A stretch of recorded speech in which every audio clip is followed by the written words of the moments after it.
ایک پرانا بوسیدہ گھر، ایک بھلایا ہوا راز اور ایک ایسا سوال جو سیدھا انسانیت کے دل پر دستک دیتا ہے، آخر اصل عفریت کون ہے؟ آج ہم میپل اسٹریٹ کی ایک بہت ہی گہری اور خوفناک کہانی کا تجزیہ کرنے والے ہیں۔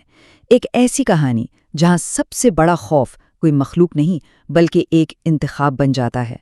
تو چلیں اس راز سے پردہ اٹھاتے ہیں۔ کہانی کا ماحول شروع سے ہی آپ کو اپنی گرفت میں لے لیتا ہے۔ میپل اسٹریٹ کے کونے پر یہ جو وکٹورین گھر ہے نا، یہ صرف ایک عمارت نہیں ہے، یہ خود ایک کردار ہے جس کی کھوکھلی آنکھیں اور اکھڑتی ہوئی جلد ایک ایسے راز کی داستان سنا رہی ہیں جسے سب بھلانا چاہتے ہیں۔ یہ ایک ایسی قبر ہے جسے انسانوں نے خود اپنے ہاتھوں سے کھودا تھا۔ لیکن یہ کہانی صرف بھوت پریت کی نہیں ہے، اس سے کہیں زیادہ گہری ہے۔ اس کی بنیاد میں ایک سوال دفن ہے، اور یہی سوال ہمارے پورے تجزیے کی بنیاد بنے گا۔ اس کہانی کا اصل عفریت آخر ہے کون؟ کیا وہ کوئی مافوق الفطرت مخلوق ہے یا ہمارے اندر ہی کہیں چھپا ہوا ہے؟ تو چلیں اس تفتیش کا آغاز ان دو مرکزی کرداروں سے کرتے ہیں جو اس رازوں سے بھرے گھر میں قدم رکھنے کی ہمت کرتے ہیں۔ اچھا، تو اس گھر میں ہمارے ساتھ دو بالکل مختلف سوچ رکھنے والے لوگ داخل ہوتے ہیں، زبیر اور ثنا۔ زبیر جو ہر چیز میں منطق ڈھونڈتا ہے، جسے ہر سائے میں صرف چوہے ہی نظر آتے ہیں، اور دوسری طرف ہے ثنا جو ہمارے اندر کے اس قدیم خوف کی نمائندگی کرتی ہے، جو جانتی ہے کہ اندھیرے میں کچھ اور بھی ہوتا ہے۔ یہ بالکل عقل اور جبلت کی ایک ازلی جنگ کی طرح ہے۔ گھر کے اندر قدم رکھتے ہی انہیں عجیب و غریب سراغ ملنا شروع ہو جاتے ہیں۔ ایک طرف سڑان کی بو ہے تو دوسری طرف چومبیلی کی میٹھی خوشبو۔ یہ تضاد ہی اپنے آپ میں بہت عجیب ہے۔ اور پھر وہ خاندانی تصویریں جن کی آنکھیں کسی نے کھرچ دی ہیں، جیسے کوئی سچائی کو دیکھنا ہی نہیں چاہتا تھا۔ اور پھر وہ رکی ہوئی گھڑی، وقت ہمیشہ کے لیے 3:33 پر جیسے جم گیا ہو۔ اب یہ کوئی عام وقت نہیں ہے۔ پرانی کہانیوں کے مطابق یہ وہ لمحہ ہوتا ہے جب ہماری دنیا اور دوسری دنیا کے درمیان کا پردہ سب سے کمزور ہو جاتا ہے۔ یہ ایک دعوت بھی ہو سکتی ہے اور ایک وارننگ بھی۔ تو اب آتے ہیں ہمارے اس معمہ کے پہلے اور سب سے واضح مشتبہ کی طرف، وہ قدیم مافوق الفطرت ہستی جو اس گھر پر راج کرتی ہے۔ تو یہ جن آخر ہے کیا؟ کہانی ہمیں بتاتی ہے کہ یہ بے دھوئیں والی آگ سے بنا ایک وجود ہے۔ یہ کوئی عام بھوت یا پریت نہیں ہے، یہ نہ اچھا ہے نہ برا، بلکہ ایک بہت پرانی اور غیر جانبدار طاقت ہے، شاید اس کہانی کا سب سے بہترین جج۔ اور پھر جن کا پہلا جملہ ہی سارے شکوک و شبہات ختم کر دیتا ہے۔ تم آ گئے، میں انتظار کر رہا تھا۔ یہ الفاظ ثابت کر دیتے ہیں کہ یہ کوئی بھٹکتی ہوئی روح نہیں بلکہ ایک ذہین قوت ہے جو سب جانتی ہے۔ اس ایک لمحے کے بعد انسانی منطق کے سارے قانون اس گھر میں ختم ہو جاتے ہیں، جنہیں گھر کی اور گہرائی میں لے جاتا ہے، ایک خاص دروازے کی طرف جہاں اس کہانی کا مرکزی راز قید ہے۔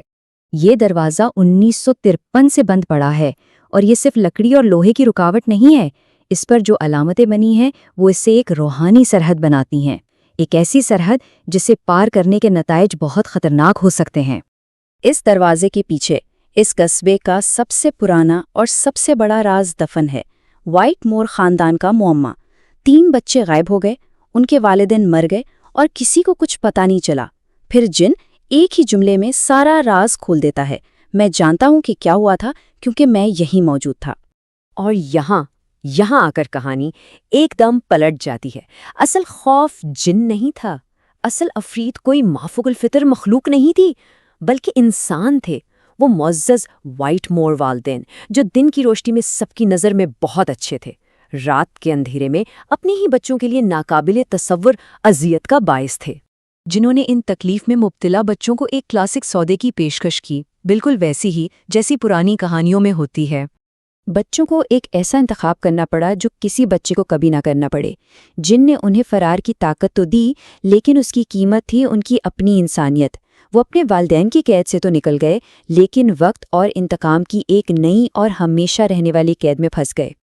اور پھر وہ دروازہ کھولتا ہے اور 70 سال سے بھی زیادہ عرصے کے بعد وہ بچے پہلی بار سامنے آتے ہیں۔ ان کی حالت دیکھ کر دل دہل جاتا ہے۔ وہ معصوم بچے نہیں رہے جو ظلم کا شکار ہوئے تھے، بلکہ یہ وہ وجود ہیں جو اس ظلم کی پیداوار ہیں۔ ان کی معصومیت کی جگہ اب ایک سرد مافوق الفطرت طاقت نے لے لی ہے جو ان کے درد کا جیتا جاگتا ثبوت ہے۔ تو پھر زبیر اور ثنا کا یہاں کیا کام؟ وہ صرف دیکھنے والے نہیں ہیں، وہ گواہ ہیں۔ ہر 73 سال بعد ان بچوں کو یہ فیصلہ کرنا ہوتا ہے کہ کیا انسانیت کو بچایا جانا چاہیے، اور وہ زبیر اور ثنا سے صرف 2 سادہ سے سوال پوچھتے ہیں: کیا دنیا میں اب بھی نیکی باقی ہے، اور کیا آج بھی عفریت انسانی چہروں کے پیچھے چھپتے ہیں؟ اور پھر بچے اپنا فیصلہ سناتے ہیں۔ 70 سال کے درد کے بعد کوئی بھی یہی سوچے گا کہ وہ انتقام لیں گے، لیکن وہ کچھ اور ہی چنتے ہیں۔ وہ کہتے ہیں، ہم بھول نہیں سکتے، لیکن تمام انسان درندے نہیں ہوتے۔ وہ غصے اور انتقام کی جگہ سکون کا انتخاب کرتے ہیں۔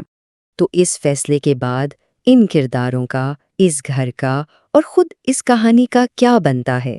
ہر کسی کا مقدر بدل جاتا ہے۔ بچوں کو آخرکار سکون مل جاتا ہے۔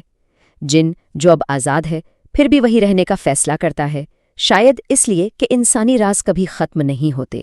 گھر کو گرا دیا جاتا ہے، لیکن ثنا کی ہتھیلی پر ایک نشان ابھرتا ہے جو شاید اس بات کی یاد دہانی ہے کہ ایک بار جب آپ پردے کے اس پار دیکھ لیں تو آپ کبھی پہلے جیسے نہیں رہتے۔ اور آخری منظر، جب گھر کو ملبے کا ڈھیر بنایا جا رہا ہوتا ہے تو ہوا میں وہی چمبیلی کی میٹھی سی خوشبو پھیل جاتی ہے۔ یہ اس بات کی تصدیق ہے کہ جو کچھ بھی ہوا وہ سچ تھا۔ عمارتیں تو گرائی جا سکتی ہیں، لیکن کہانیاں ہمیشہ زندہ رہتی ہیں۔ تو اگر ہم اپنے پہلے سوال پر واپس آئیں کہ اصل عفریت کون تھا، تو کہانی ہمیں بتاتی ہے کہ عفریت کوئی مخلوق نہیں ہوتی، بلکہ ایک انتخاب ہوتا ہے۔ وائٹم اور والدین نے ظلم کا انتخاب کیا، لیکن ان کے بچوں نے سب کچھ سہنے کے بعد سکون کا انتخاب کیا۔ اور آخر میں یہ کہانی ہم سب سے ایک سوال پوچھتی ہے: اگر کسی کو سچائی جاننے کا موقع ملے، چاہے وہ کتنی ہی بھیانک کیوں نہ ہو، تو کیا وہ سچ کا سامنا کرنے کی ہمت کرے گا؟